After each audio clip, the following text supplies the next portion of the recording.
esse livro que ela escreveu, Nakba, ele tem um nome mais extenso, mas vocês podem comprar aqui. Ela chegou junto com o Jorge é da editora Sunderman, acertei. E ele trouxe alguns livros dos países árabes, que é a especialidade da editora dele, pelo que eu entendi. Então vocês podem comprar depois, pedir autógrafo se a Soraya tiver tempo. Acho que a gente pode depois que ela falar. Eu agradeço muito, muito a presença da Soraya. Acompanho o trabalho dela e sou super pró-Palestina, toda a minha família, e a gente... É difícil falar até sobre isso, né? O que acontece na vida real e no mundo. Então, hoje ela vai falar com a gente a experiência e todo o trabalho dela, e eu estou muito feliz por recebê-la.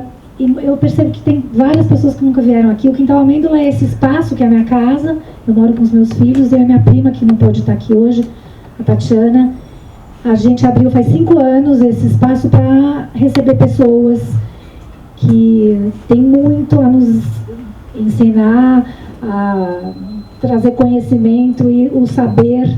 E mais do que isso, trocar, debater e fazer trocas de todos esses temas que são relevantes à sociedade e a todos nós, políticos, sociais, humanos. Então, nenhum evento é cobrado, a gente tem uma caixinha, se vocês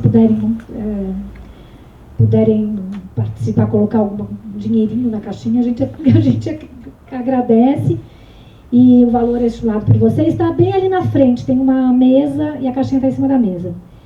Então, deixa eu mais alguma coisa. E tem um quintaleiro amigo nosso, o Ezequiel, que também vem no quintal há muito tempo, que hoje trouxe cafés orgânicos, que parece que são muito bons. Eu vou experimentar, ainda não experimentei.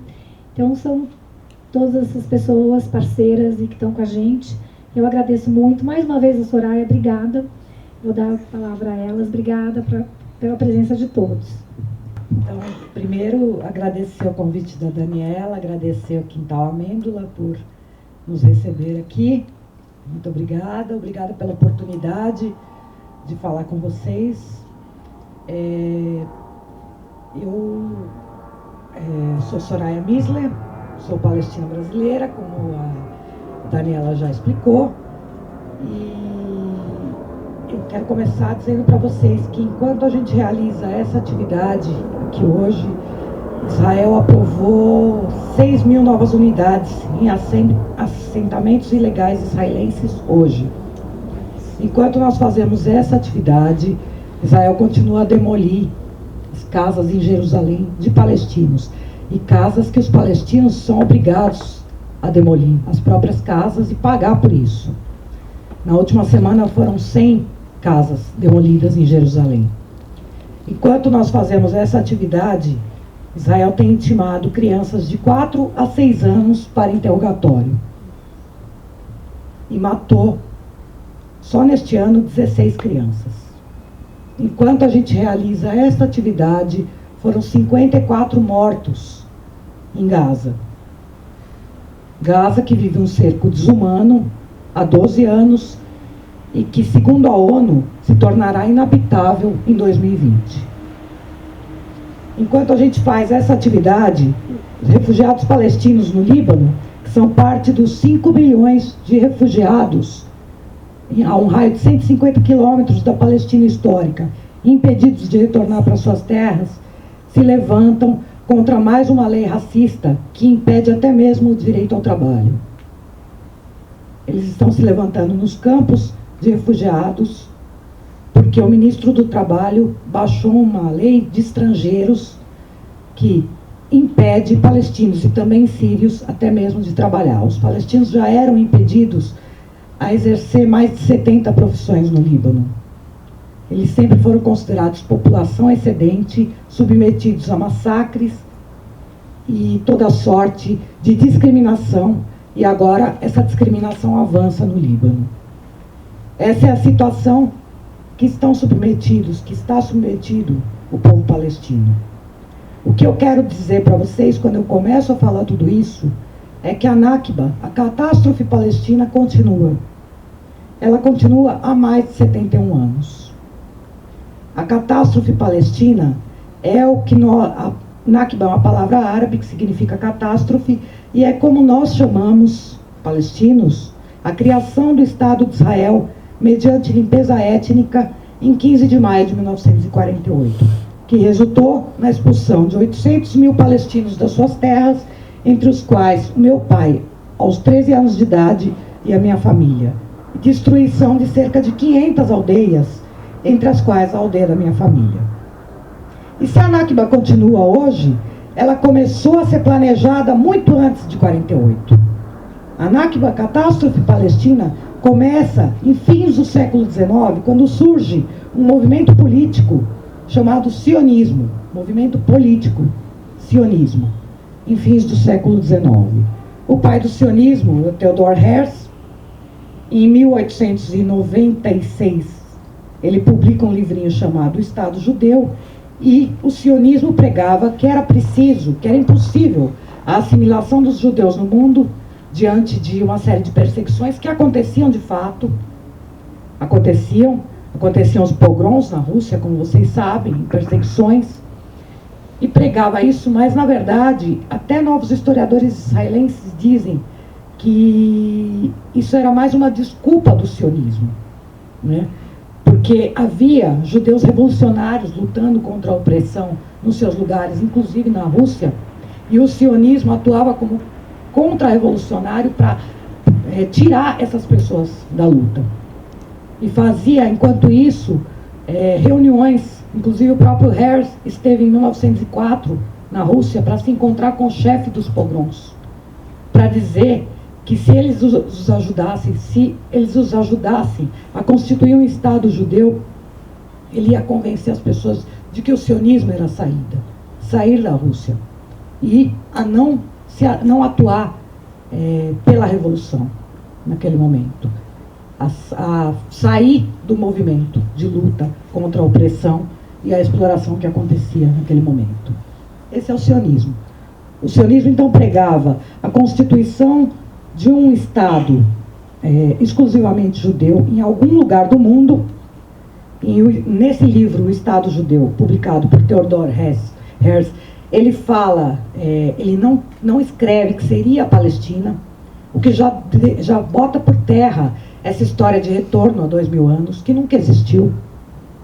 O argumento religioso é mais um argumento para a constituição desse projeto colonial, porque, na verdade, o que existia era a ideia de peregrinação, de ir para Jerusalém como um local sagrado para as religiões monoteístas, inclusive o judaísmo. Mas não existia essa ideia de retorno. E na Palestina, não havia, então, essa ideia. E não havia claro que seria Palestina. Não estava claro que seria Palestina.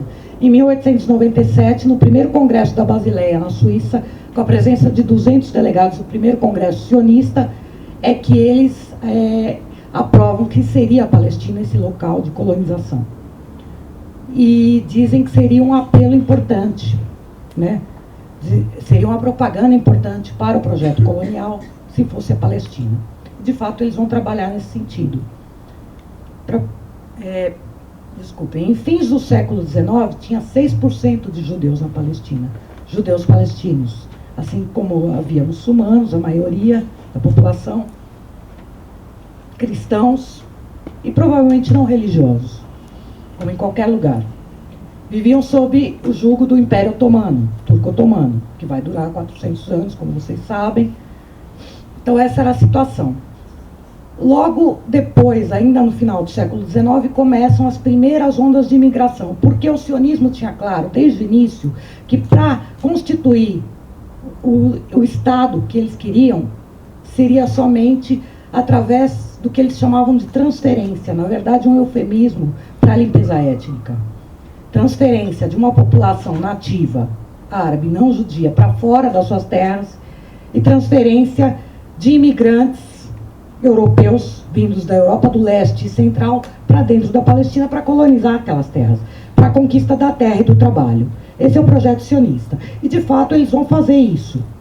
Então, começam ainda em fins do século XIX, e as primeiras que percebem que aquele projeto era colonial são as mulheres, E elas se levantam contra isso. Há protestos de mulheres ainda no final do século XIX contra a colonização sionista.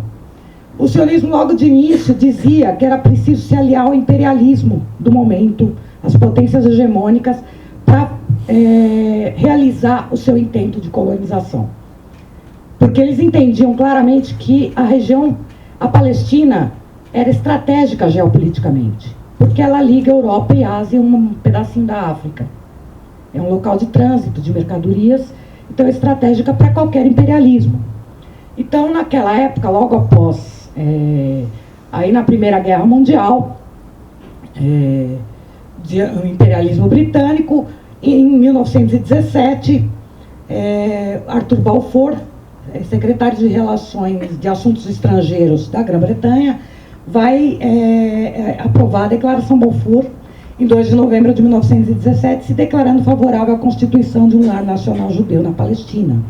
Então, as suas reuniões com líderes no mundo, a reunião do sionismo, vai sempre ser nesse sentido de se aliar ao imperialismo, né? E ser um posto militar avançado do imperialismo na região.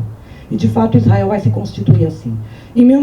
Nos anos 20, acontece uma série de protestos contra, porque aí o que acontece? Como espólio de guerra após a Primeira Guerra Mundial, com a derrota do Império Turco-Otomano, a região toda é dividida e a Grã-Bretanha fica com o mandato sobre a Palestina. É dividida entre França, Inglaterra e Itália. A Itália vai ficar com a Líbia e a Grã-Bretanha vai ficar com o mandato sobre a Palestina e sobre o Iraque, sobre outras regiões ali. Então, nessa situação, a Grã-Bretanha favorece a colonização sionista, a imigração sionista, naquele momento. Acontece uma série de protestos nos anos 20 contra a imigração, a colonização sionista e o mandato britânico. Nos anos 30, esses protestos se acentuam, porque como havia uma colonização que vinha levando a população palestina cada vez mais a ser expulsa das suas terras com a conquista da terra e do trabalho, a carestia, desemprego, nos locais de trabalho, o sionismo ia colonizando e dizendo aqui trabalho exclusivo para judeus. Então havia muito desemprego, havia uma diferença brutal de salários, isso é contado pelo jornalista palestino, revolucionário marxista Ghassan Kanafani, neste livro, que é A Revolta de 36 e 39 na Palestina. Ele vai falar especificamente deste momento. Então ele vai falando desse processo de carestia que vai levar a essa revolta, que na verdade foi uma verdadeira revolução que aconteceu. Então acontece essa situação, né, com a conquista da terra e do trabalho, e em 1936, em abril de 36, estoura uma greve geral na Palestina, de 6 meses, contra o mandato britânico, contra a colonização sionista. Num primeiro momento, o Alto Comissariado, né, árabe vai tentar dirigir esse processo, né? Ele entra, vê que essa revolta popular, né, se acentua e vai tentar dirigir esse processo.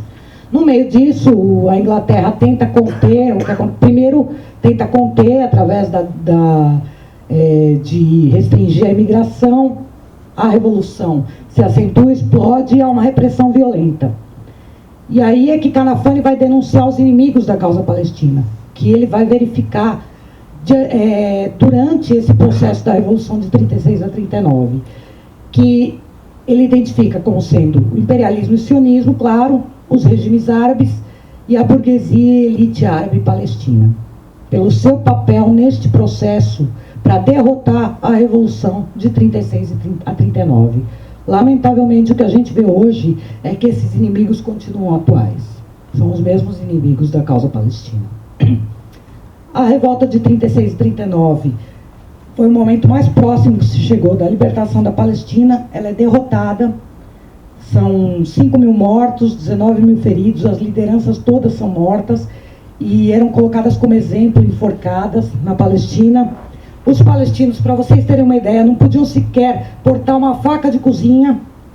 O mandato britânico não permitia que portassem sequer uma faca de cozinha. Então os palestinos ficaram totalmente vulneráveis ao final dos anos 30 E no começo dos anos 40, esse é o cenário propício para o que viria a acontecer em 1948.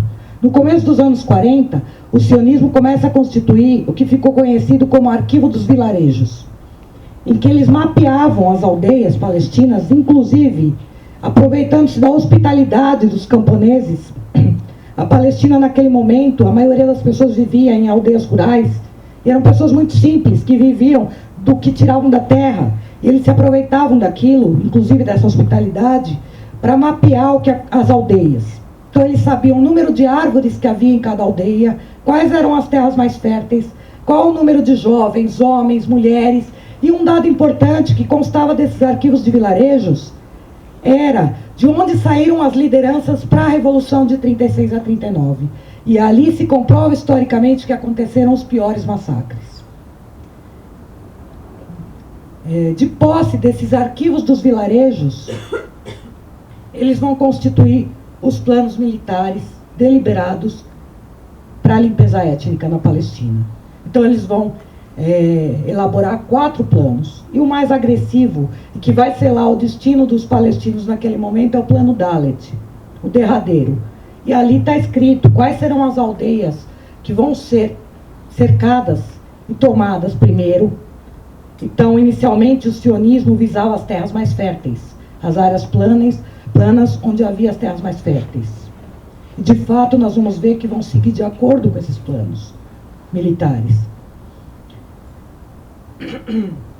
Vão descrever, por exemplo, como vão ser expulsas as pessoas. Então, bombardeio ao centro da aldeia, destruição, cerco às aldeias, tudo isso está descrito nesses planos militares deliberados de limpeza étnica. E enquanto os palestinos seguiam vulneráveis, sem poder portar sequer uma faca de cozinha, as gangues paramilitares sionistas eram fortemente armadas, inclusive por armas enviadas por Stalin via Tchecoslováquia. Então essa era a situação que estava colocada para os palestinos. Em 1947, o mandato britânico, em fevereiro, entrega a questão palestina para a recém-criada Organização das Nações Unidas, né, herdeira da Liga das Nações pós-Segunda Guerra Mundial.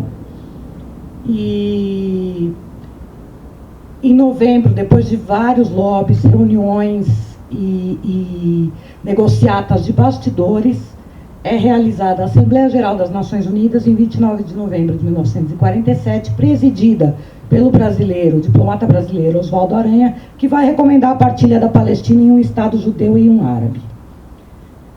Então era mais ou menos meio a meio, com Jerusalém sob administração internacional.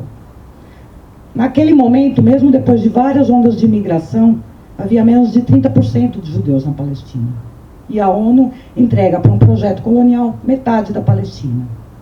E para vocês terem uma ideia do que significava isso, a aldeia onde meu pai vivia, que era uma dessas 500 aldeias que viriam a ser destruídas em 48, ela ficava exatamente no que seria a divisão entre o Estado judeu e o árabe.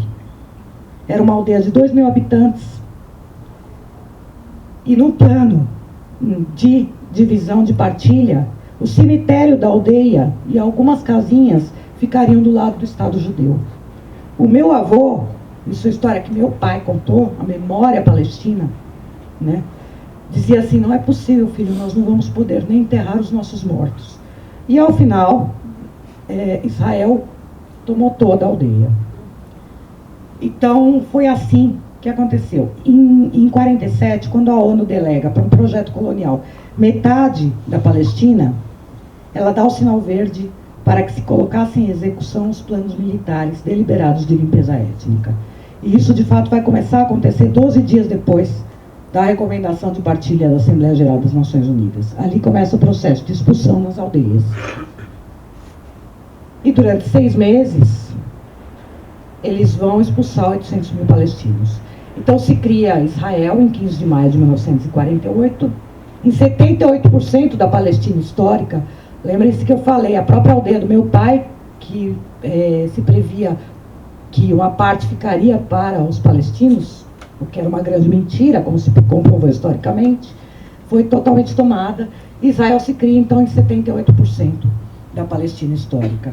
Como que eles faziam? Como que eram as operações nas aldeias? A aldeia do meu pai é um caso clássico de como eles fizeram. Eles cercaram a aldeia por 3 lados, deixando uma única saída para as pessoas irem embora.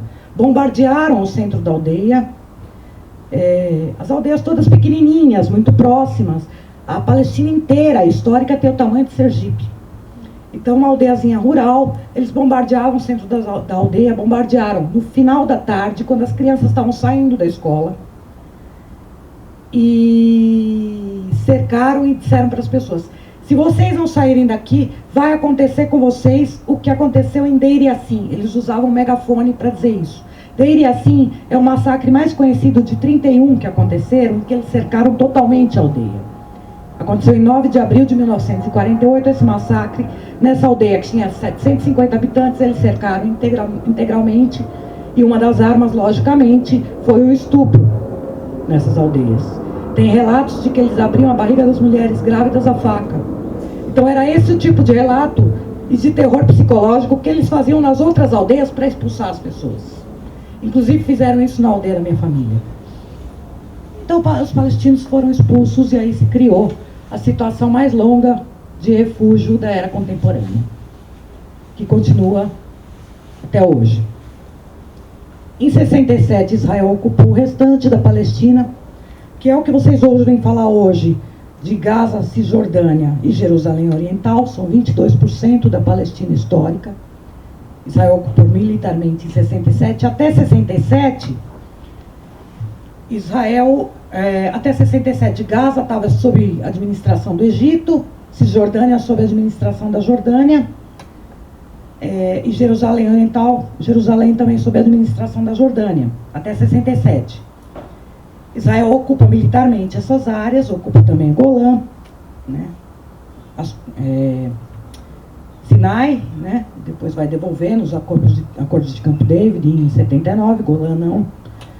E ali são mais 300 mil palestinos expulsos em 67. Bom,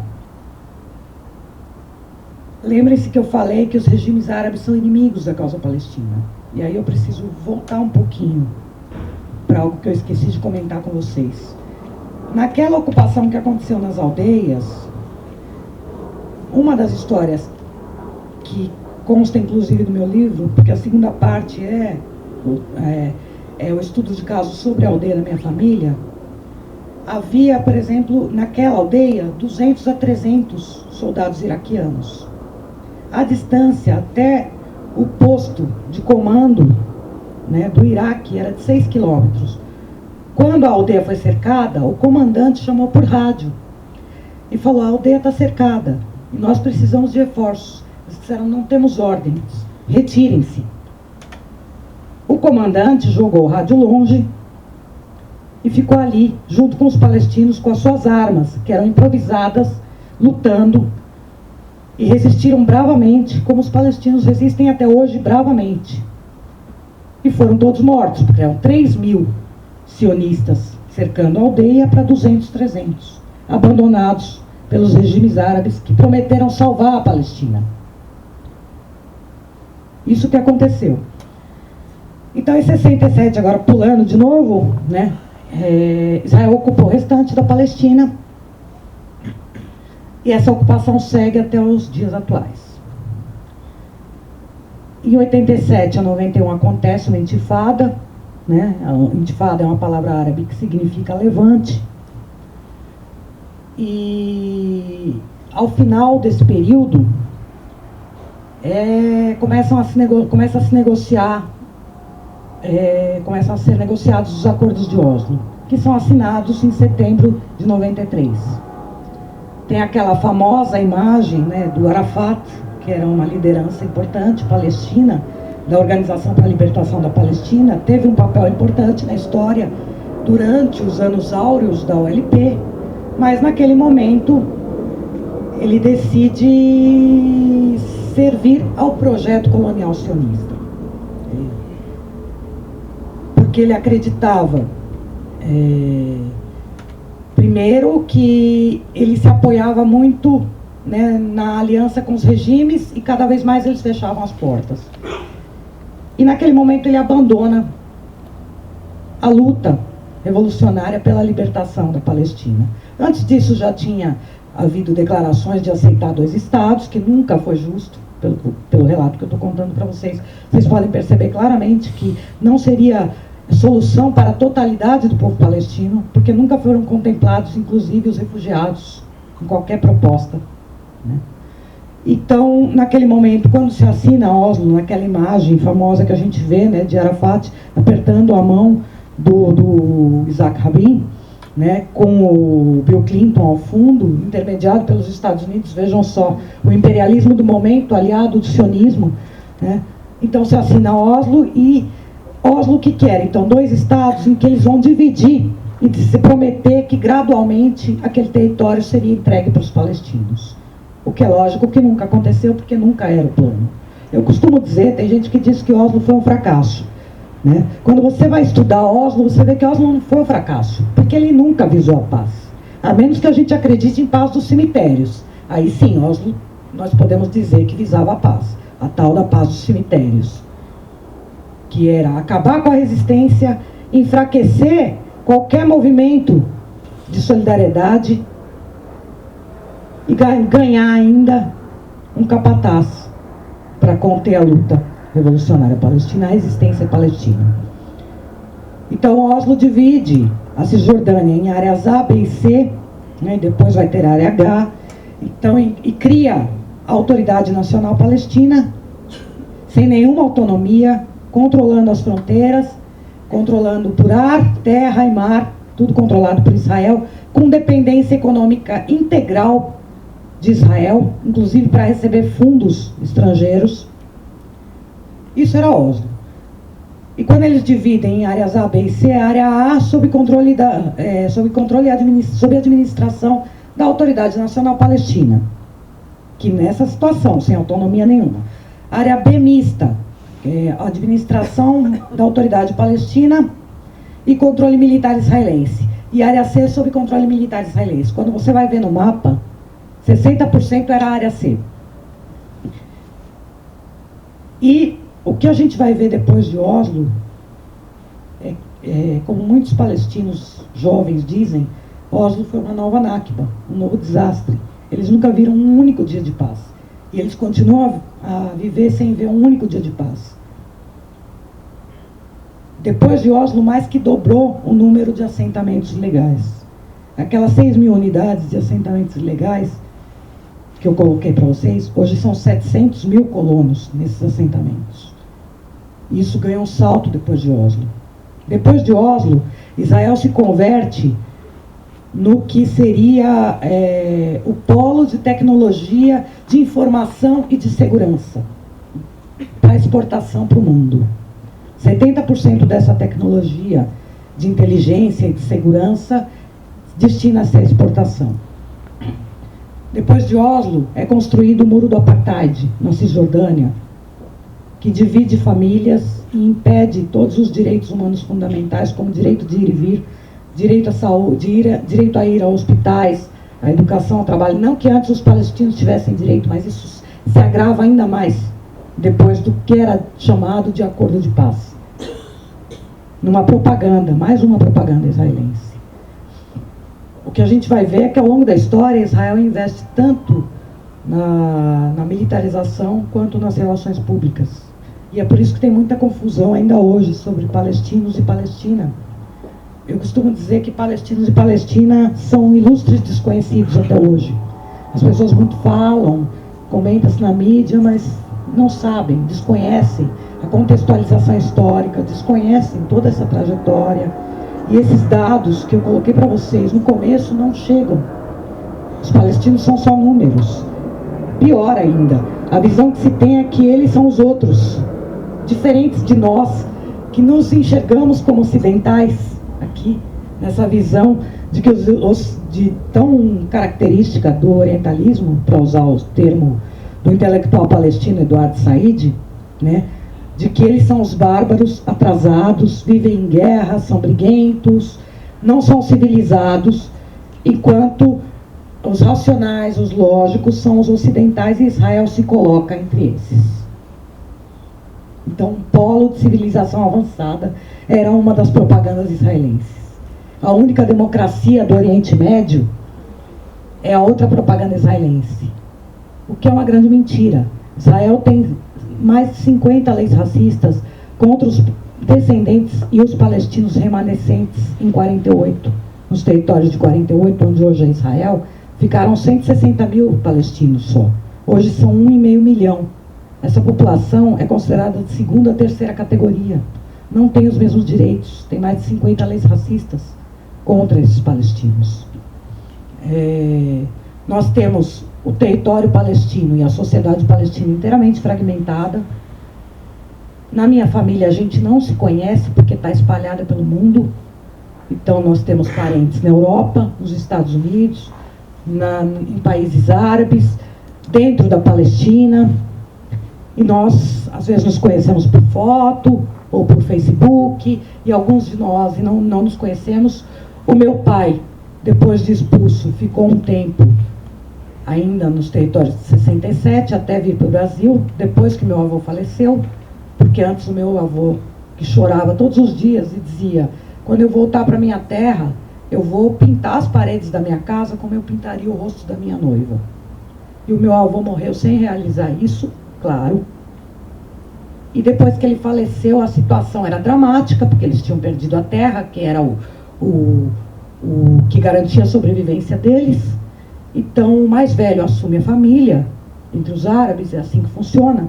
Ele disse: nós precisamos que alguém saia para mandar dinheiro para cá, porque senão nós vamos morrer de fome. E aí esse meu primeiro tio veio, depois veio um outro tio meu, e por fim meu pai veio para o Brasil. E o meu pai está com 84 anos e não pôde realizar o sonho dele, que eu ouvi a vida inteira quando era criança, de retornar para a terra dele. Não pode voltar, porque Israel nega o retorno até mesmo dos velhinhos que voltam para morrer. Isso é muito comum. Eu tenho um amigo que o pai dele, igual meu pai, porque os antigos, os mais velhinhos, eles não se naturalizavam brasileiros, porque eles diziam: eu sou palestino. Eles entendiam isso como uma perda da identidade, do documento, da possibilidade de retornar como refugiado. Então, esse amigo meu, os pais dele voltaram para morrer. Israel negou a entrada. Então, nós sabemos que é isso que funciona em um regime como esse, um regime racista, de apartheid, um projeto colonial de ocupação, um regime fascista, como é o de Israel. Mas o que acontece? Como aconteceu em 2000 a 2004, com a segunda intifada, o segundo levante, os palestinos seguem resistindo até hoje. Então a situação é dramática, né? Enquanto eu falo aqui com vocês, com certeza palestinos estão sendo parados nos postos de controle e impedidos dos seus direitos fundamentais. E pela diferença de horário, vão ter que levantar 3 horas da manhã para entrar às 8 no trabalho, porque precisam também passar por postos de controle para chegar no seu trabalho, e dependem da autorização de Israel para passar por esse posto de controle, senão vão perder o dia de trabalho. E os palestinos seguem resistindo. Ano passado eles começaram em Gaza uma marcha, o que ficou conhecido como Grande Marcha do Retorno, vocês puderam acompanhar. No Dia da Terra palestino, que é o dia 30 de março, é um dia também que celebra um protesto que aconteceu na Galileia contra a tomada de terras em 76, e que simboliza também parte dessa resistência. Eles começaram essa Grande Marcha do Retorno, em que realizavam manifestações pacíficas em Gaza, e havia inclusive franco-atiradores israelenses. Foram mortos mais de 300 palestinos nesse processo da Grande Marcha do Retorno, e mais de 30 mil feridos, inclusive crianças, nesse processo. Agora, o que mantém viva a história palestina e o porquê de vocês ouvirem hoje falar em palestinos e palestinas, em palestinos e Palestina, é graças a essa resistência heróica, que jamais se dobrou. Uma resistência que é legítima sob todos os meios diante da situação dramática a que está colocado o povo palestino. E os palestinos, quando você visita a Palestina, o que eles mais pedem é: conte ao mundo o que você viu. porque nos esqueceram, nos abandonaram. Então, é muito importante que, além de eu falar para vocês terem dado a oportunidade de eu vir aqui falar um pouquinho da história da minha família, dessa memória da minha família, que a gente busca manter viva, porque também Israel tentou promover um memoricídio,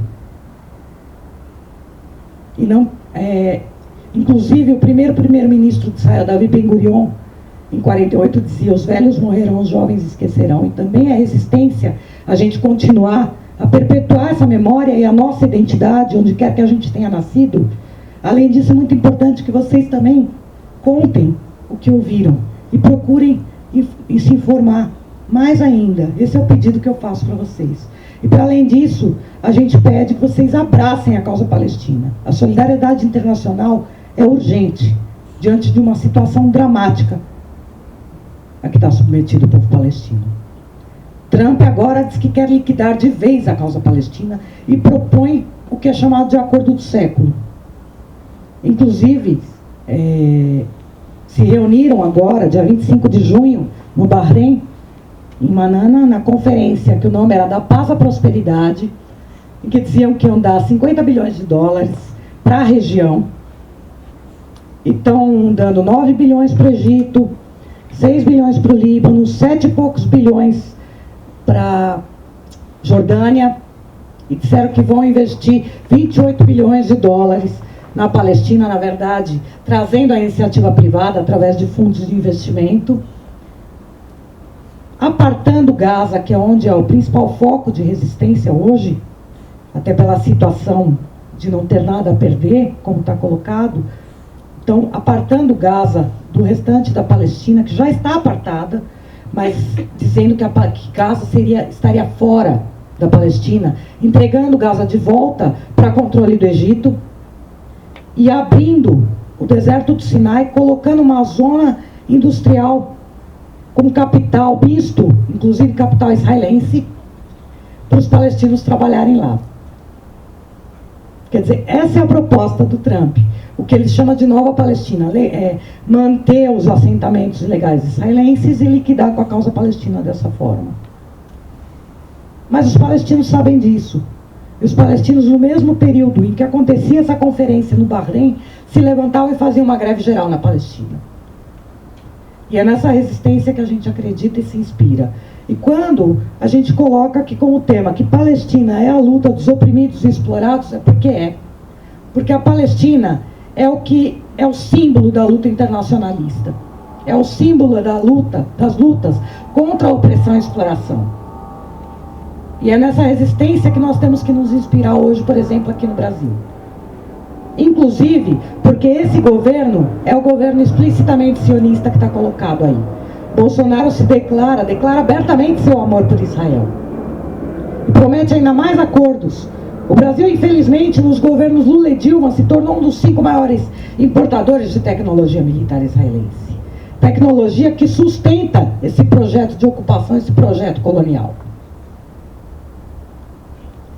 Os governos estaduais seguiram o mesmo processo.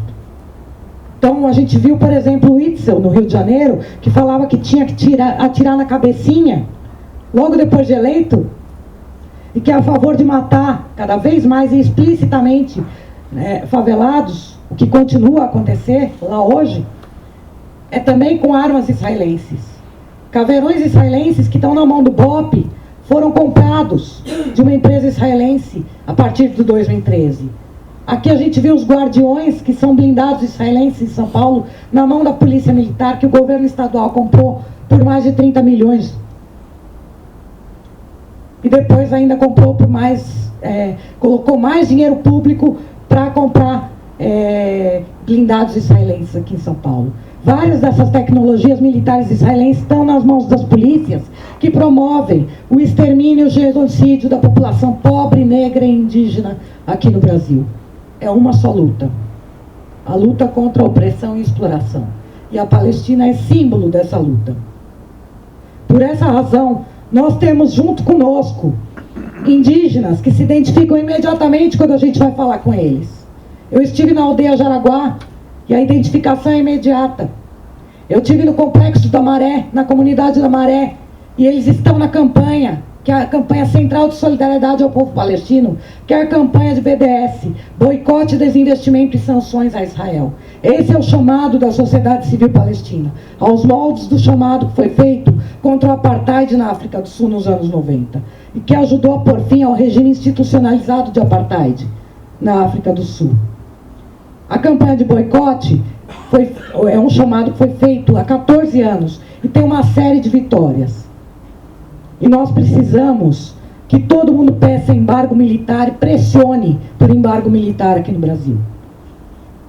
Parem de matar os nossos pobres, os nossos negros, os nossos indígenas, de sustentar esse projeto colonial sionista.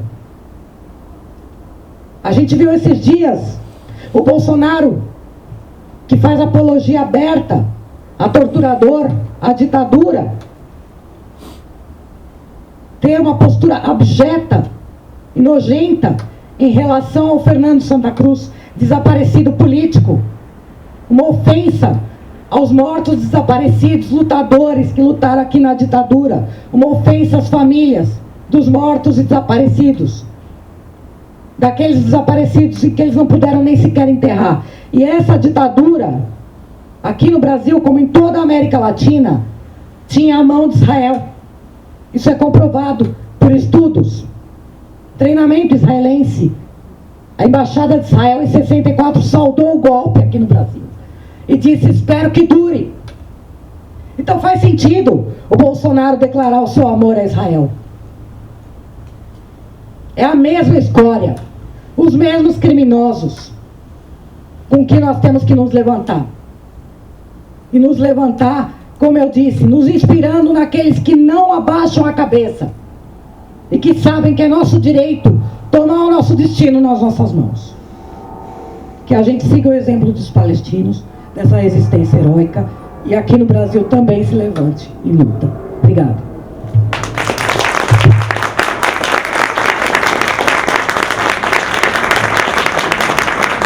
Eu falei das redes sociais, né? O Quintal está nas redes sociais e a gente está filmando e vai para o YouTube.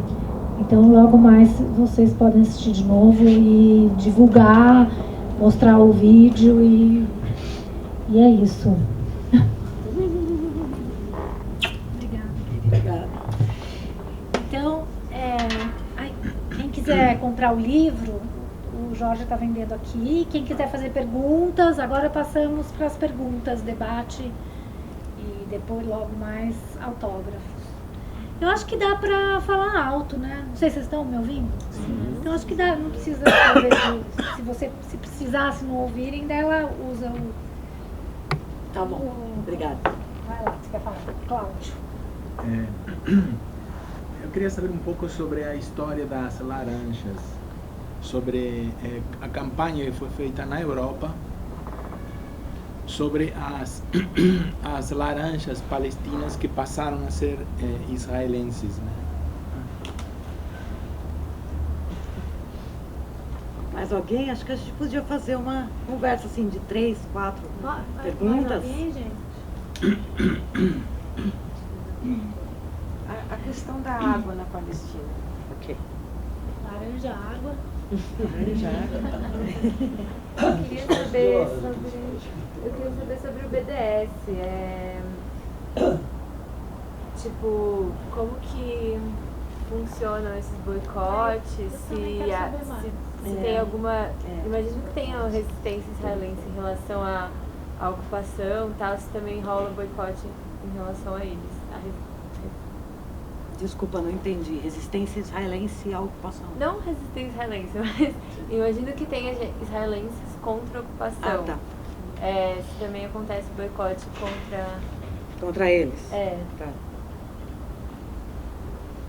Ok.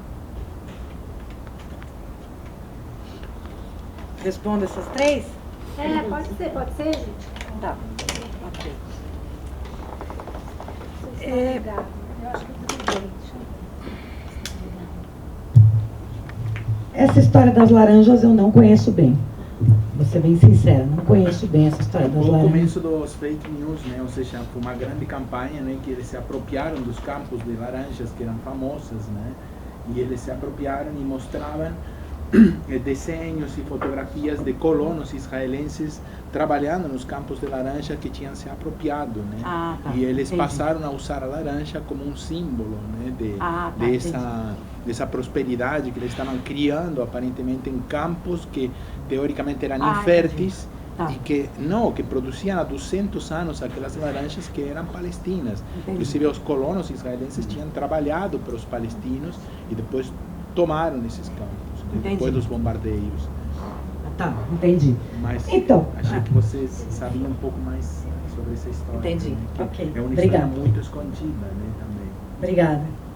Então, de fato, ó, tem umas imagens, né, e isso é histórico. As laranjas na Palestina eram desse tamanho, gente. Não é exagero de palestino, não. É a coisa mais linda do mundo, assim.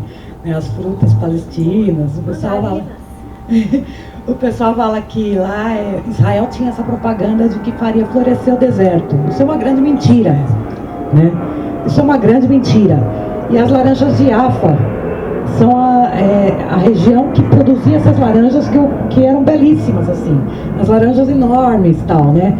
Israel, nesse roubo das terras e nessa ideia de florescer o deserto, também vai roubar a cultura, né? E vai dizer que eles cultivavam essas laranjas, o que é mentira. Os colonos não sabiam, sequer sabiam cultivar a terra como os palestinos, né? Então, e Israel vai fazer isso com outras coisas. Vai dizer, por exemplo, que o hummus é israelense, que é uma comida árabe. Vai dizer que o falafel palestino é israelense.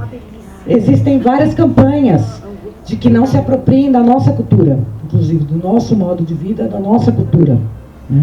Então deve ser nesse sentido que você está falando. E Israel usa isso como propaganda de fato, para dizer, olha como nós somos civilizados, olha como nós fizemos florescer o deserto, inclusive para vender essas técnicas aí de, olha, nós podemos acabar com a sede da população no Nordeste, aqui nós temos alta tecnologia, num lugar que não tem água, e olha a irrigação que nós fazemos, o que é tudo mentira. Foi uma campanha feita na Europa depois da Segunda Guerra, né? Eles exportavam essas laranjas e apareciam nas revistas, nos jornais, as fotos dos colonos, sobretudo mulheres recolhendo isso. Exatamente. Recolhendo as laranjas. E naquele momento, pós Segunda Guerra Mundial, a gente não tinha essas tecnologias para denunciar as mentiras também, né? Então, durante muito tempo, as pessoas nem sabiam que existiam palestinos, que existia Palestina, né? Então, você vai imaginar que o que acontece é que nos anos 60, em 64 é criada a Organização para a Libertação da Palestina, e nos anos 60, final dos anos 70, os palestinos começam a fazer ações diretas para chamar a atenção do mundo. Que era uma situação de estamos aqui, existimos, né? E de fato isso vai acontecer. Aí começa a se falar de palestino, com o discurso de que era terrorista, o que não é terrorismo, coisa nenhuma. Terrorismo é o terrorismo de Estado, era resistência, né? Mas começa a se falar sobre palestinos.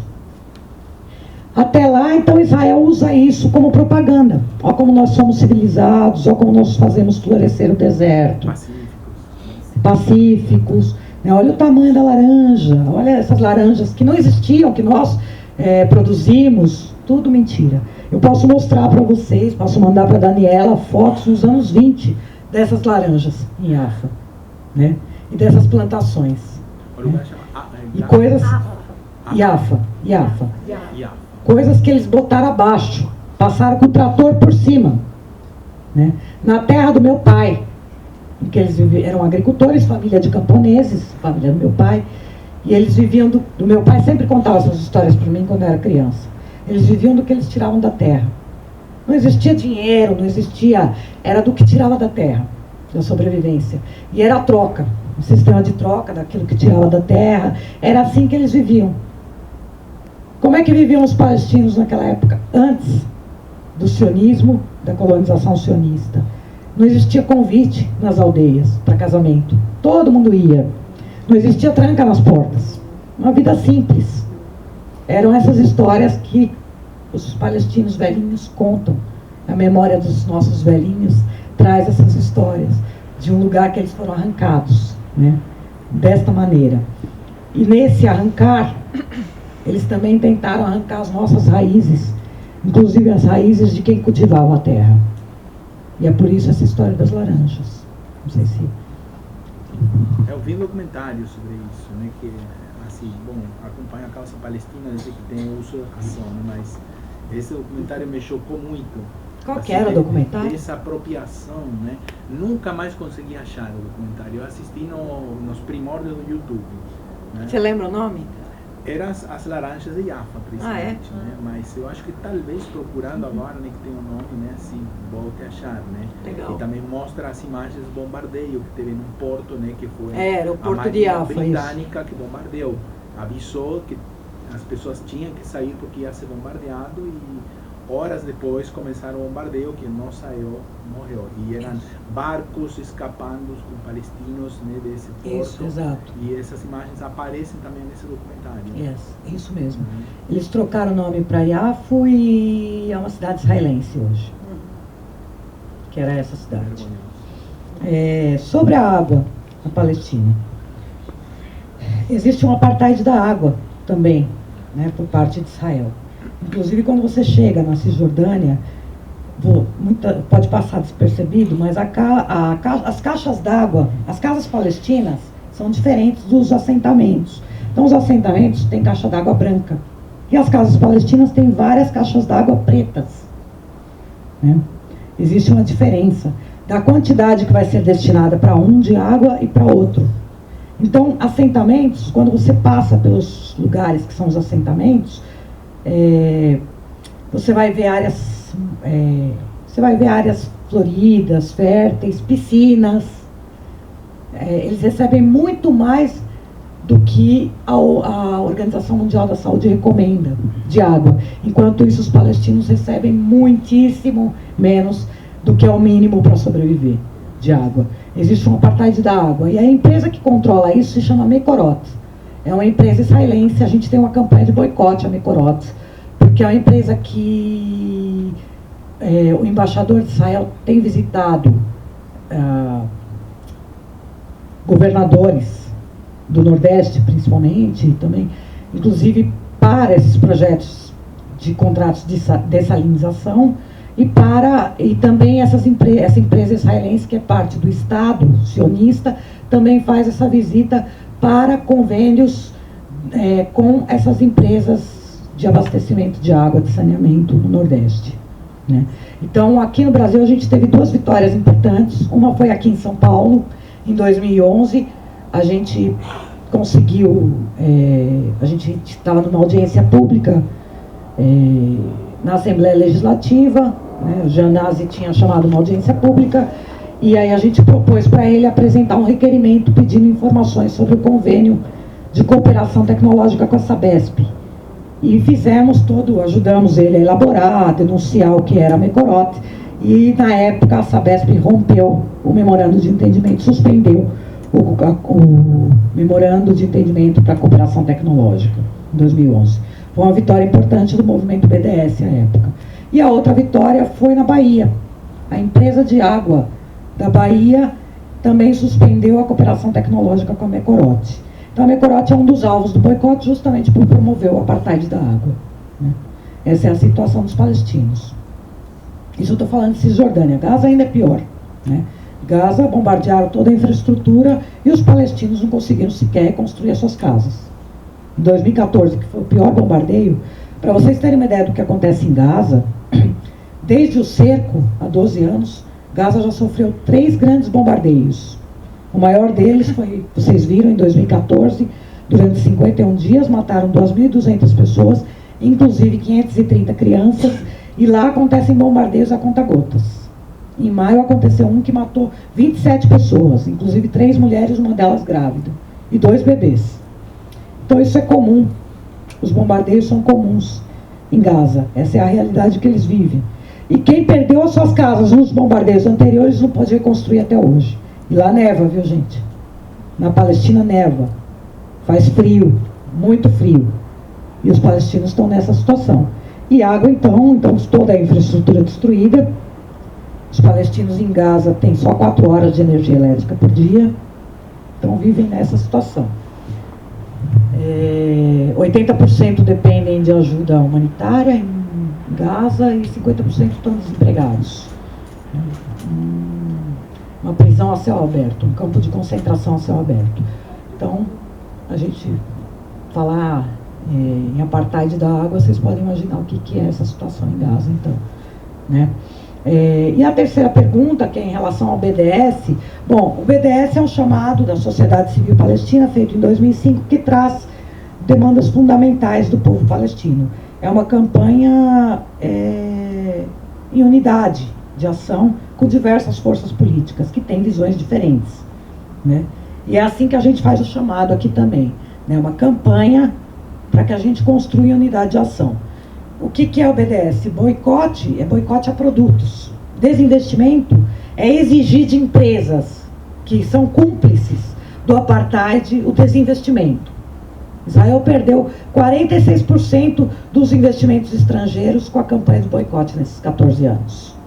E sanções são sanções governamentais. Então a gente vê isso na Europa, por exemplo. Tem alguns governos que, pela pressão da sociedade civil, não estão fazendo mais convênios com Israel. Por exemplo, Holanda, algum fundo de pensão, né? A gente tem várias vitórias, principalmente na Europa. Tem universidades, do ponto de vista do boicote acadêmico, tem universidades na Europa que não tem nenhum convênio com Israel. Aqui a gente tem na USP 15. Tem nas federais também. Então, uma luta árdua. O que traz? Quais são essas demandas do povo palestino na campanha de boicote? É o fim da ocupação e colonização de todas as terras árabes. É o retorno dos milhões de refugiados, todos os refugiados às suas terras, que para nós é uma questão inegociável, o retorno dos refugiados. E que é reconhecido até mesmo pelo direito internacional, pela ONU, como um direito legítimo. Que é uma questão de justiça, ao fim e ao cabo. E direitos iguais, civis, para os palestinos que vivem em 48, onde hoje é Israel. Essas são as três demandas que unificam, né? E que o BDS traz. De fato, existe o boicote de dentro, em que existem israelenses antisionistas, que são minoria, mas existem, e eles são importantes. Eles são nossos aliados que estão na campanha de boicote, né? E eles sofrem retaliação, sim.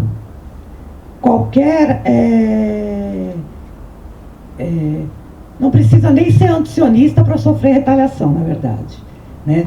Se for por exemplo, tem um movimento que chama Refusnik, que são os israelenses que se recusam a servir o exército em 67. Não necessariamente eles são antisionistas, eles estão recusando aí servir o exército, né? Eles são presos, são humilhados, né? Mas não chega nem perto do que passa um palestino. E eles sabem disso, né? E os antisionistas são conscientes disso. Uma vez eu conheci um menino que veio aqui para o Brasil. Ele é filho de um israelense que se diz palestino, inclusive. Ele diz: eu nasci na Palestina, eu sou palestino. Ele não se diz israelense mais, muito menos sionista. E esse menino, o pai dele viajou para lá nessa ilusão de que kibbutz, não sei o quê, que o sionismo usou essa coisa de socialismo. Então ele viajou para lá. Quando ele chegou lá, o pai desse menino chegou lá e viu que não era nada disso, começou a lutar contra Israel. Ele já foi preso mais de 50 vezes. Hoje ele mora nos guetos palestinos, só tem amigo palestino e é parte dessa resistência. E o filho dele, que nasceu lá, e é isso que eu ia falar, o filho dele veio para o Brasil e eu conversando, a gente brincando com ele, né? Aí ele falou, a gente brincou, e aí, não sei o quê, né? Então, você é um israelense que é contra... Eu não sou, eu sou palestino, eu nasci na Palestina. Eu falei assim, né? Aí eu falei, quantos tem igual a você? Ele falou, uns 20. Eu falei, já é um começo. Então, esses são nossos aliados, os antisionistas, que crescem mundo afora. Infelizmente lá, até por conta dos benefícios materiais, ainda tem muito a se avançar para que as pessoas rompam com o sionismo, né? Para vocês terem uma ideia, a força de trabalho lá, 50% está ligada à militarização, à indústria bélica. Israel é a quarta potência bélica do mundo, direta ou indiretamente, 50% ligada a isso, né? E os sionistas de esquerda, que é uma esquizofrenia, porque você pode dizer que existe sei lá, existia nazista de esquerda, né, fazia... o que é um sionismo de esquerda? E historicamente se prova que o sionismo trabalhista ou socialista, né, arquitetou a limpeza étnica e tinha os mesmos planos. E entendia da mesma forma que era preciso a transferência da população, como eles escreviam nos seus diários. Os sionistas tinham o costume de escrever diários. Para a sorte dos historiadores, isso ficou registrado e documentado. Então, eles são a mesma coisa. A diferença é que eles são mais hipócritas do que o Netanyahu, por exemplo, que é da ala revisionista. E esses aí fazem campanha contra o boicote, um chamado da sociedade civil palestina. Sionistas de esquerda falam em paz, em diálogo, mas não atendem à principal reivindicação do povo palestino, o seu direito de autodeterminação, numa opressão nacional. E não abrem mão do que eles chamam de direito de defesa e segurança de Israel, uma potência ocupante. Então são a mesma coisa. Agora, antisionistas, uma vez eu estava numa palestra que um menino me disse assim, porque eu sou judeu, eu defendo o Estado de Israel. Eu falei, você devia romper com isso, porque vocês estão numa armadilha, entendeu? E é muito triste ver um Estado que faz o que faz falar em nome de vocês, né? Você dizer que é porta-voz dos judeus no mundo é muito triste, né? Então, eu até falei para ele, na época do nazismo, né? A gente lutaria junto com vocês, agora é hora de vocês virem lutar junto conosco contra o sionismo, rompa com o sionismo e venha para o nosso lado. Então, esses israelenses sofrem, sim, perseguição, são considerados loucos, tem um carimbo, uma marcação que eles fazem nos documentos, né, para essa oposição, tem toda uma situação, são presos, ficam 1 mês, 2 meses, mas eu já tive conversas com israelenses que vieram para cá e diziam o seguinte, isso aí não é nada perto do que os palestinos enfrentam, nada, né? Então também precisamos desses antisionistas, sim, com certeza, e são nossos aliados nessa luta. Soraya, do ponto de vista cultural, a resistência de alguns israelenses, por exemplo, como, posso estar errada, mas Amos Gitai, um cineasta, e Amos Oz, escritor, que são resistentes ou dizem lutar pela paz, pelo um Estado compartilhado, etc. Como você vê esses resistentes culturais, vamos dizer assim? Você quer saber dos israelenses ou dos palestinos? Desses israelenses, assim, como é que soa para os palestinos esses israelenses que são antisionistas, né, e que defendem uma coexistência de paz, se possível fosse? Então, o problema nunca foi, acho que é preciso deixar bem claro, assim, a gente nunca teve problema com o judeu, nunca foi um problema de coexistência, né? O problema é um projeto colonial, o sionismo, né? E Amos Oz não era antisionista. Amos Oz era o tal do sionista de esquerda que eu acabei de descrever, né? Assim como outros que falam em paz, em diálogo, eles têm uma fala bem agradável. Se sentarem aqui é capaz de convencer todo mundo. Eles são escritores, mas eles não são nossos aliados de verdade. Eles não abrem mão do direito de defesa de Israel, que é um Estado colonial, um Estado de apartheid. Israel fala em defesa, mas é uma ocupação, é uma colonização, né? E eu coloquei aqui, seria justo a gente pensar em bantustões para um Estado palestino sem ligação contígua? Então, se já era injusto desde sempre a solução de 2 Estados, ela está totalmente inviabilizada pela expansão dos assentamentos israelenses ilegais, totalmente inviabilizada. Uma cidade não tem ligação com a outra.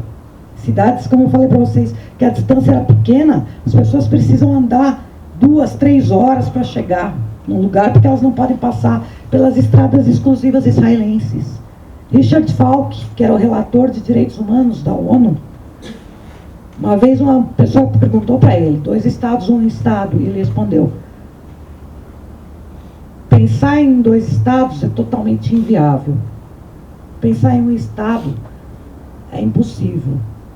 Vamos lutar pelo que é impossível hoje. E o que é justo.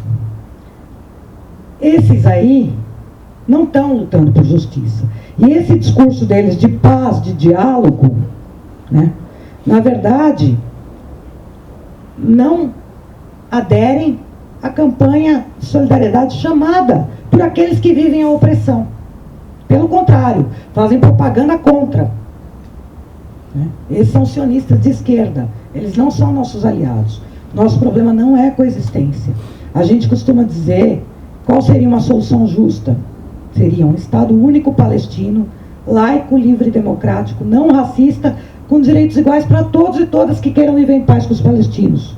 Não somos nós, que nem eles fazem propaganda, querem jogar os judeus ao mar. Eles é que nos empurraram para o mar. Somos nós que queremos matar eles. Eles queriam nos matar. Agora, aqueles assassinos, criminosos, têm que ser julgados e condenados. Isso seria justiça. Agora, quem quiser viver em paz com os palestinos, que a terra é dos palestinos, e a opressão, numa opressão nacional, o direito à autodeterminação é do oprimido, vamos viver em paz, como viviam quando meu pai era criança. O meu pai conta que quando ele era criança, existia judeu, muçulmano, cristão, palestino, e eles brincavam juntos, sem rótulos. Aqui no Brasil, ninguém pergunta assim: você é judeu, eu não vou brincar com você; você é muçulmano, eu não vou brincar com você, criança. Ou ensina isso para a criança. Quem vai fazer essa diferenciação é o sionismo. Não existia isso na Palestina histórica. Então não é um... Dentro das escolas, fazem desde criança. Então nós não temos problema de coexistência, né? Coexistência é uma conversa desses aí que se dizem pela paz, mas que na verdade o que eles querem é a paz do silêncio, a paz em que eles determinem como aquele que é oprimido vai seguir na sua luta de acordo com o que eles acham que deve ser e de acordo com a manutenção de vantagens e benefícios. Isso não é aliado para a nossa luta.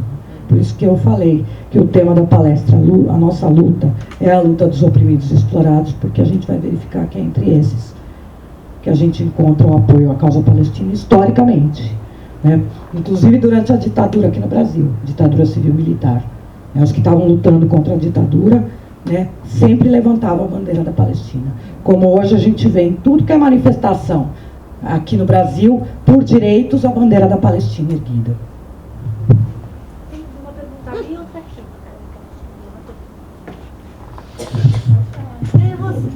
Você mesmo. Eu queria saber como que você vê no geral assim as atuações do presidente Mahmoud Abbas, porque para mim parece que ele consolida muito com esse plano de colonização. Como que você acha? Os sistemas árabes, eles aparentemente parece que eles não apoiam a causa palestina. E os palestinos algumas vezes apoiam causas árabes dentro dos territórios. Qual que é a explicação histórica desse não solidariedade? Ok. Tem uma aqui. Eu queria entender um pouquinho se ainda existe minimamente, dentro dos territórios ocupados, o funcionamento institucional. Existem instituições palestinas que ainda consigam funcionar minimamente com algum grau de autonomia, já que assim, sistema bancário, tudo isso depende de Israel, sistema telefonia, energia, água, tudo vem de Israel. Mas existe um funcionamento institucional assim, que ainda funcione dentro dos territórios palestinos. Uma pessoa que nasce, quando ela vai registrar, ela tem um registro, ela tem uma nacionalidade, que ela consegue uma certidão de nascimento palestina, esse tipo de coisa meio básica. Tá, ok. Só pegando um gancho, qual o número de palestinos hoje no mundo? Você teria mais de um na Europa, no Oriente? Tá, ok. Nascidos, né? Descendentes, né? Tá. Ok. Sobre a base, eu concordo totalmente com você, né? A base e a autoridade palestina são gerentes da ocupação. Ficou mais fácil colonizar as terras palestinas tendo um gerente da ocupação que é a autoridade palestina. Infelizmente se converteu em gerente da ocupação. E esse é um fruto desses desastrados acordos de Oslo. Então, a Abbas faz declarações que são contra a luta palestina, inclusive, né? Fala que vai abrir mão, uma vez falou de não quero voltar para minha terra, porque o Abbas é de uma cidade que foi destruída em 48 também, que é Safad. Ele dizia, uma vez perguntaram para ele sobre o retorno, e eu me lembro muito bem disso, porque eu fiquei bem indignada, que foi em 2012, né? E ele respondeu, não quero retornar, quero só visitar a minha terra, entendeu? E abrir a mão, claramente, do direito de retorno. Então ele não fala em nome dos palestinos, ele sequer representa todos os palestinos, porque ele já excluiu totalmente os refugiados, inclusive, né? E a autoridade palestina, ela é aliada do sionismo, né? Ela tem negócios, né, que interessam, né, junto ao sionismo, e é gerente da ocupação e tem independência econômica integral. Então eu concordo com você, né? É um fantoche para dizer que tem representação. Exatamente, é isso. Exatamente isso, é o capataz, né? Com relação aos regimes árabes, eu tinha comentado que os regimes árabes, historicamente, são inimigos da causa palestina. É diferente, é preciso separar o regime da população. A população árabe que vive sob o jugo de ditaduras na região apoia os palestinos. Isso é histórico, né? Apoia, você vai ver em manifestações, por exemplo, agora, né, que o pessoal se levantou contra as ditaduras na Argélia, no Sudão, ou mesmo durante o processo na Síria, no Egito, sempre tem bandeira palestina, né? Mas os regimes árabes, de fato, são nossos inimigos. Isso é histórico. E qual o motivo? Sim, a aliança com o imperialismo. Eles são os tiranos, né, que são os fantoches do imperialismo na região, inclusive para manter o seu enclave militar ali, numa região que é estratégica geopoliticamente, né? Então, é essa questão. Eles recebem milhões, né, do imperialismo, inclusive para cumprir esse papel, manter a sua população sob o seu jugo, né, e manter a proteção, a segurança do seu enclave militar na região, por conta dos seus interesses, né, geopolíticos ali. Então é essa a situação. Mas o povo, a população árabe, em geral, apoia os palestinos. A gente tem situações, por exemplo, em que esses próprios regimes incentivam, né, a xenofobia, o racismo contra palestinos nesses lugares, né? Assim como a gente tem no Brasil situações, né, de racismo e discriminação contra o nordestino que veio para São Paulo para trabalhar e construiu essa cidade, né? Então a gente tem essa situação, essa ideologia que é transmitida para incentivar essa discriminação. Mas, em geral, as populações, os árabes apoiam sim a causa palestina, e a gente vê uma situação que de fato acontece de dentro para fora, dos palestinos apoiarem as lutas dos árabes nos seus territórios também, né? Deixa eu ver qual era o outro. Funcionamento institucional, né? Funcionamento institucional. Sim, existe. Os palestinos que nascem lá, eles têm o que se chama de Hawiyya, que é a identidade palestina, que é uma identidade da autoridade palestina, que quem está fora não tem. Os refugiados palestinos não têm a Hawiyya. É status de nacionalidade, é considerado só um certificado de que ele nasceu no território controlado por aquela autoridade? Ou tem status de nacionalidade? O passaporte da autoridade palestina, né, a certidão de nascimento da autoridade palestina, né? Então é essa situação, que é diferente. Esse passaporte ele é aceito, ele pode, ele entra em qualquer país? Ou... Qualquer país? Não, né? Não. Porque palestino não entra em qualquer país nunca.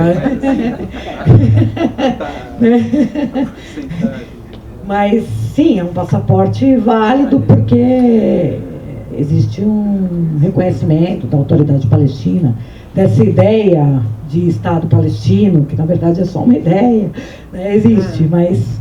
É uma ideia de Estado, é isso que você falou. Existe uma ideia de Estado, mas ele não tem uma instituição funcionando.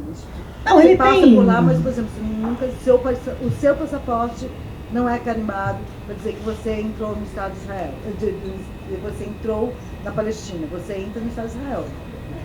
Quem controla a fronteira é Israel. Quem controla as fronteiras, todo o controle, como eu falei, é Israel. Então, se eu entrar, o meu passaporte não vai ter o Estado... Não, jamais. Vai ser Israel. Não, jamais é. Israel. Tá. Sempre. E depende da autorização de Israel.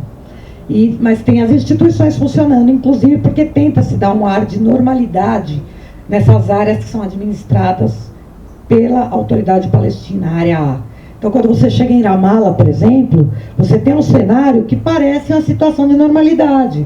Tem o comérciozinho, tem os cafés, tem uma área, você vai ver dentro da Palestina, por exemplo, alguns lugares que é 25 de março. Você olha, você lembra 25 de março, sério.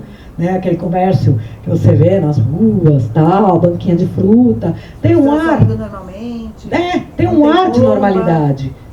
Mas é só um ar de normalização.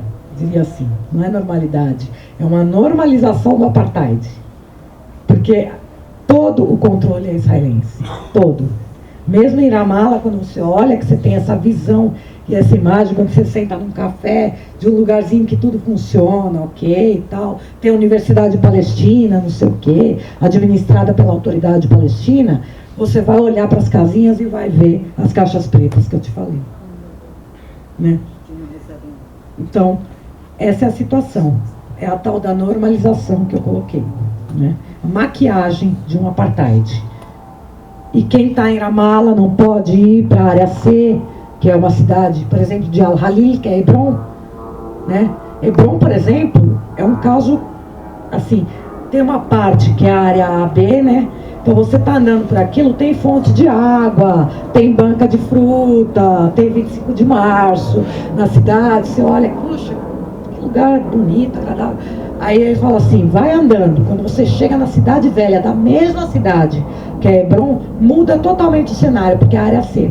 Aí tem um posto de controle militar na porta, né? Tem tanque, tem não sei o quê, entendeu? Mas é a mesma cidade. Então é um ar, uma maquiagem do apartheid que acontece. E quem está em Ramallah não pode ir para Hebron, quem está em Hebron não pode ir para Ramallah. Você depende de uma documentação de placa, né? Tem diferenciação de cores de placa, placa branca, placa azul, placa amarela que pode circular em qualquer lugar, mas palestino não tem placa amarela, né? Então é essa situação, e você vai ver circulando placa amarela nessas cidades com ar de normalidade, e você sabe que não é de palestino que está ali andando, né? Apartheid. Mas então tem instituições funcionando, instituições do governo da autoridade palestina que funcionam, mas com essa dependência total, né, israelense, sem nenhuma autonomia. E tem certidão de nascimento, documento, né, mas numa divisão que vem desde o projeto colonial, desde a criação do Estado de Israel, né, fragmentação da sociedade palestina. Quando eu falo em justiça, eu estou falando de justiça para essa totalidade, que é impossível nessa ideia fragmentada, em que um tem documento, o outro não. E que um tem uma diferença, o outro não. Eles são todos palestinos. Todos palestinos. São milhões vivendo em campo de refugiados. Sabe como que é um campo de refugiados? Campo de refugiados é as favelas aqui do Brasil. A ruazinha estreita, esgoto a céu aberto, uma casa em cima da outra. É a mesma coisa, super controlado, como tem o apartheid social que você vê no Rio, que você vê a UPP, ou o posto de controle militar na porta da favela, é a mesma coisa que você vai ver na Palestina, nos campos de refugiados nos países árabes, né? E essas pessoas também são palestinas. E elas não têm nenhum direito nessa ideia desse Estado fictício que eu estou colocando. Elas não têm sequer o documento da autoridade palestina que não representa elas nessa proposta, né?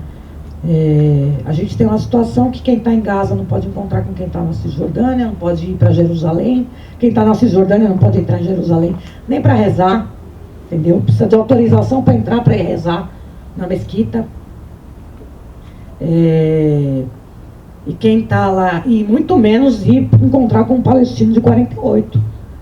Em 2012 aconteceu aqui no Brasil o Fórum Social Mundial em Porto Alegre, Fórum Social Mundial Palestina Livre, em Porto Alegre, né? E a gente ficou muito emocionado porque a gente se encontrou, né? Eu que sou palestina brasileira, né? Filha de um refugiado palestino de 48, uma palestina de Gaza, uma palestina da Cisjordânia e palestinos de 48, né? Que tem cidadania árabe-israelense, mas tem diferenciação, né? Que são os que eles chamam de árabes israelenses, são os palestinos, então tem diferenciação, tem as leis racistas que eu comentei. A gente se encontrou aqui no Brasil, a gente jamais poderia se encontrar na nossa terra de origem, juntos, no mesmo território. Injustiça. Por isso que eu costumo dizer, quando as pessoas falam para mim, o que você... a gente precisa começar a mudar os termos e dizer o que é limpeza étnica, apartheid, colonização, ocupação, crime contra a humanidade. E precisa parar de falar em paz quando usam isso como paz dos cemitérios e começar a falar em justiça. Porque não existe paz sem justiça.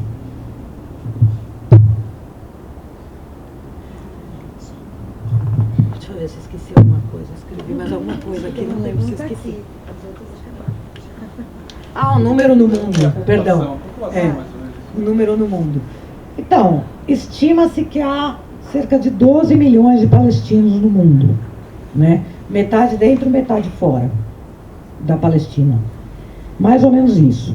Esses que estão dentro, 2,4 milhões estão na Cisjordânia, quase 2 milhões, cerca de 2 milhões em Gaza e 1,5 milhão no que hoje é Israel, território palestino de 48. São 5 milhões em campos de refugiados e outros milhares espalhados pelo mundo. Aqui na América do Sul, o lugar que mais tem palestino é o Chile. São 300 mil palestinos. Entre palestinos e descendentes, são 300 mil. É a maior comunidade na América do Sul.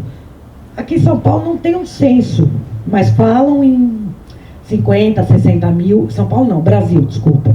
No Brasil falam em 50, 60 mil, eu não sei se chega a isso, sinceramente. Mas, então são esses números, né? Mas quando você fala de árabe israelense, pode ser esse palestino? São os palestinos. É que eles são chamados de cidadãos árabes israelenses por Israel. Mas eles se afirmam palestinos, que é o que eles são, na verdade. São os palestinos, esses 1,5 milhão. Você falou que a instituição na Palestina funciona dentro da normalidade. Eu fiquei curiosa para entender de onde que vem o dinheiro para as coisas funcionarem. A economia funciona à base do quê, né? Como que gira? Como que a coisa funciona? De onde vem o dinheiro? Ok. Então, a Palestina ocupada é totalmente dependente, economicamente, de fundos que vêm da Europa, Estados Unidos, e que só entram se Israel permitir. Totalmente dependente, né? E quando eu falo que funciona normalmente, você tem que entender que eu estou falando normalmente para uma situação de ocupação e de apartheid. Então, por exemplo, é o que eu comentei, né? Tem um dado da ONU aí, que é o último dado que eu até procurei para ver se tinha mais recente, mas não tinha, que 70 mães tiveram seus filhos em postos de controle porque foram impedidas de chegar aos hospitais, né? 35 bebês morreram nos postos de controle. Teve mulheres que apanharam nos postos de controle grávidas indo para os hospitais. Então, eu estou falando, essa que eu estou falando funcionam dentro de uma situação como essa, em que um palestino, para ir estudar, ele vai passar por um monte de postos de controle, né? Para conseguir chegar à escola, ele antes tem que passar por esses postos de controle israelenses que vão pedir documento, vão humilhar e tal, para depois passar para lá, né? E tem uma série de restrições. Inclusive eu recebi há pouco tempo um pedido pela liberdade acadêmica na Palestina, porque tem uma situação de cada vez mais isolar os palestinos do mundo. E as universidades palestinas que existem são muito boas. Por exemplo, tem uma que chama Birzeit, elas fazem pesquisa, estudos e demonstram as denúncias da ocupação, da colonização, como um espaço acadêmico que está fazendo esse trabalho, inclusive com a colaboração de acadêmicos estrangeiros. E agora existe uma restrição a acadêmicos estrangeiros. Então, muitos têm entrada negada, que é cada vez mais para isolar e esconder e ocultar, né, a violação aos direitos humanos fundamentais nos palestinos e os crimes contra a humanidade que são cometidos, porque essa pesquisa está sendo feita pela academia e por acadêmicos. Tem vários nomes de acadêmicos que têm recusado a entrada. E tem, por exemplo, estrangeiros que dão aula nessas universidades palestinas e há mais de 10 anos que estão tendo dificuldades para conseguir renovar visto, estão encurtando visto, exigindo taxas altíssimas. Eles não podem sair para uma conferência na Europa, porque senão não podem voltar a entrar. Então tem uma série de restrições. Então as instituições funcionam dentro de um regime de apartheid israelense que é imposto para os palestinos. Só sobre o árabe israelense, ele pode ser libanês, sírio, egípcio também? Israel? Um árabe? Não. São palestinos. Sim, porque são remanescentes da Nakba, dos que ficaram, dos que não foram expulsos na Nakba. Né? Então não existe outras... Não, inclusive porque Líbano e Síria não têm relações diplomáticas com Israel, né? Então, é difícil, se você tiver um carimbo da Síria ou do Líbano, você nem entra, Israel nem deixou você entrar, né? São palestinos, esses árabes israelenses são palestinos, são remanescentes da Nakba. Soraya, ainda sobre isso, muita curiosidade mesmo. Você quer dizer que, então, os palestinos que estavam, por exemplo, aquela porção de Jerusalém, a porção árabe, os de antes de 48, enfim, ficaram lá. Você vê lá os velhinhos, eles eram palestinos, eles têm um passaporte, um registro de nascimento palestino. O filho dele que nasceu lá, naquela porção árabe de Jerusalém, ou ali em volta, Nazaré, Belém, esse vai ser um judeu árabe. Esse que recebe o passaporte de Israel como judeu árabe. Como árabe israelense. Árabe israelense. Não judeu. Ele não é judeu. E aí é que entra a questão. Ele é um árabe israelense. A lei do Estado judeu, que sempre foi o projeto israelense, faz discriminação. Essas pessoas não são judias. Elas não têm o mesmo direito. E outra coisa, assim, Jerusalém Ocidental foi ocupada em 48. Originalmente, Palestina, Jerusalém não era dividida ocidental-oriental, né? Ela foi ocupada e transformada, como aconteceu em toda a Palestina histórica, naqueles 78% de território. Jerusalém Ocidental, que se fala hoje, né, é parte desses 78% que foram ocupados na Nakba, e esvaziados e mudada a paisagem. Existiam planos para a mudança dessa paisagem. Eu falo um pouco disso nesse livro, e também o Ilan Pappé, que é um israelense, né, da nova leva de novos historiadores israelenses, que aos 50 anos da criação do Estado de Israel, Israel abriu arquivos oficiais. E esses israelenses, né, foram examinar a história, reexaminar os acontecimentos e acharam ali comprovações dessa limpeza étnica, de tudo isso que eu estou descrevendo. O Ilan Pappé fala dessa mudança de paisagem que foi feita, né? De como eles mudaram toda a paisagem para dar um ar europeu, né? Dentro do que nós somos ocidentais, nesse meio, nesse antro de bárbaros aqui, né? Então, o livro dele está sendo vendido aqui, se quiser. Isso. A limpeza étnica da Palestina está sendo vendida aqui também. E o meu livro eu falo disso, e o meu livro eu faço um estudo de caso sobre a aldeia do meu pai. A segunda parte são os palestinos falando, né? São os palestinos de Cacum, que é a aldeia do meu pai, falando. Então esses, é isso, eles recebem, eles ficaram em áreas, né, em que à época não foram expulsos, se tornaram mão de obra barata dentro de Israel, né?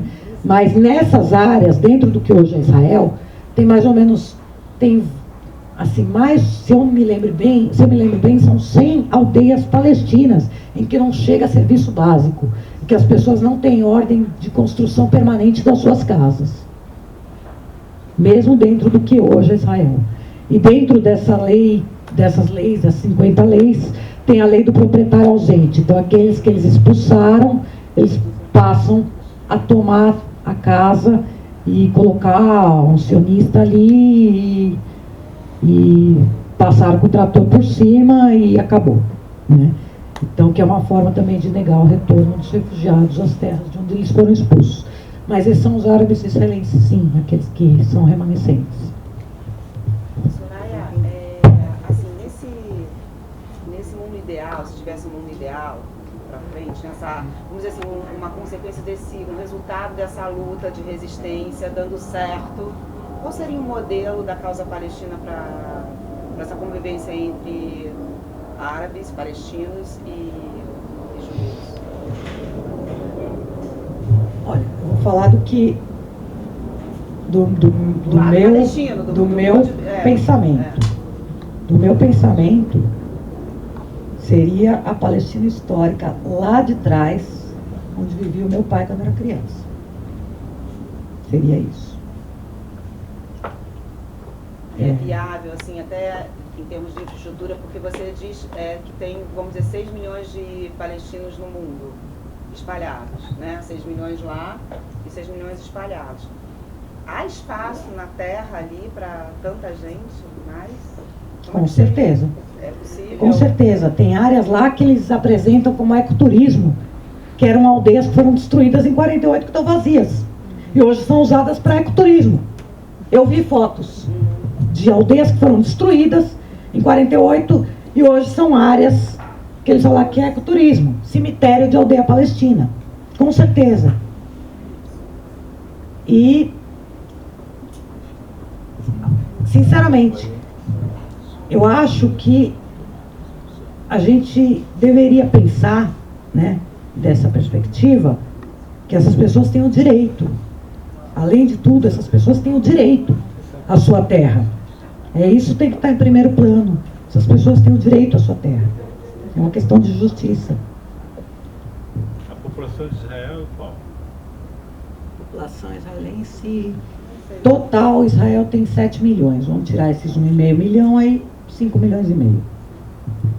Mais ou menos meio a meio. Aliás, eles morrem de medo do crescimento demográfico palestino.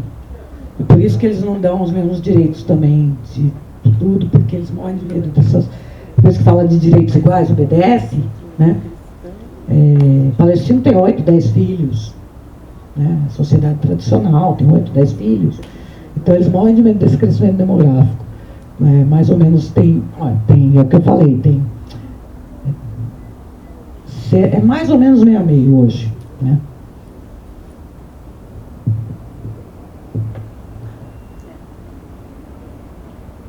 Por causa da limpeza étnica. Exatamente, por causa da limpeza étnica. É importante deixar isso bem claro. Ainda existe uma burguesia palestina forte, assim? Você falou que teríamos 3 inimigos e um deles seria a burguesia palestina. Queria saber. Lá ou no mundo, assim, você detecta, assim, né, essa burguesia? Lá e no mundo. Não, então, mas aonde, em qual, que lugar, mais ou menos? Tá. Então, burguesia... E qual a posição? Tá, vamos falar assim, a gente trabalhador não tem fronteira, a burguesia também não tem fronteira, né, gente? Mas assim, vamos falar aqui. Sim, tem uma situação tem um autor que é muito bom, que eu recomendo para vocês, só que infelizmente não tem livros traduzidos. Inclusive ele é um desses acadêmicos sérios que teve a entrada recusada na Palestina e ia dar uma palestra na Universidade de Birzeit, que eu estava comentando, que é o Adam Hani. procurem, né? Ele é um autor marxista e que faz uma análise muito importante dessa questão de classe, que é muito importante para entender a opressão nacional, né? A questão de classe. E ele fala que depois de Oslo, eu posso mandar para a Daniela, ela passar para vocês, não sei, tem um texto muito bom dele, que ele fala da ilusão de Oslo e tal, e ele fala que depois de Oslo surgiu uma nova classe capitalista palestina. Oslo também fez isso. Negócios com Israel e uma nova burguesia palestina após Oslo. Então nós temos, por exemplo, cidades planejadas, construídas nessa aliança de burguesia palestina com o sionismo. Nós temos o muro do apartheid lá, que quem fornecia o cimento era um burguês palestino, né? Lamentavelmente. Então, isso é parte dessa nova burguesia, nova classe capitalista que o Adam Hani denuncia nos seus textos, né? Procurem ele escreve muito sobre isso, vale a pena conhecer o trabalho que ele faz. É um trabalho muito apurado de pesquisa que fala dessa nova classe capitalista. Então, sim, tem essa burguesia, lamentavelmente, que é inimiga da causa palestina, né? Que está mais de olho nos seus negócios. Isso é histórico. 36, 39, né? O Ghassan Kanafani, nesse livrinho aqui dele, que está aí também, acho que está aí, tem alguns exemplares, essa revolta de 36 e 39, fala do papel dessa elite árabe, né? E diz que eles estavam mais preocupados em ser ou substitutos do capital sionista ou aliados do capital sionista, né, naquele momento, do que de fato libertar a Palestina, né, da colonização sionista e do mandato britânico. Então a gente vê que essa é uma luta realmente dos oprimidos aí, dos explorados, né? Os movimentos políticos têm Hamas dentro da faixa. É a última, tá? Porque daí a gente vai começar o autógrafo, senão fica exausto. Então, olha, eu acho assim que... Assim, falando em burguesia, tá? Falando de exploração da pobreza, da miséria, usando isso politicamente. Desculpa, não entendi. Assim. Não, falando de burguesia, se favorecendo dessa situação. Isso. Eu digo, faço a associação com os movimentos políticos, de repente se fazendo valer dessa situação de miséria, de sofrimento, para ganhar capital político. Ah, tá. Entendi. Então, nós temos, vamos pegar a autoridade palestina, né? Ela tem um grande número de funcionários públicos e ela tem, desde os protocolos de Paris em 94, que são parte dos acordos de Oslo, um acordo de cooperação de segurança com Israel, um efetivo de 12 mil policiais para conter os palestinos na própria Palestina ocupada, nos territórios, né? Isso e ao mesmo tempo ela fala contra a ocupação, ela fala por libertação e tal, mas é até a página 2 só, né? Então, assim, eu acho que, infelizmente, os palestinos precisam criar algo novo em termos de movimento político, né? Que quem está lá não serve, sinceramente, para um projeto justo, de solução justa. Eu acho que é preciso uma alternativa de fato, uma alternativa política que não está colocada entre essas forças, né? Se a OLP, a Organização para a Libertação da Palestina, cumprir um papel revolucionário e tem uma história da qual nós devemos nos orgulhar nos anos 60, a partir da sua fundação em 64, infelizmente, hoje ela não é a mesma coisa, lamentavelmente, né? Tem um filme na Al Jazeera tem vários documentários, e tem um que fala da história da OLP. Eu acho que vale a pena ver, em inglês também. Mas procurem lá, né? Al Jazeera, documentários, tem um sobre a história da OLP, vale a pena ver. É um pouco triste porque é muito diferente do que é hoje, e hoje nós precisamos de uma alternativa que, infelizmente, não é nenhum desses aí que estão lá, na minha opinião. Obrigada.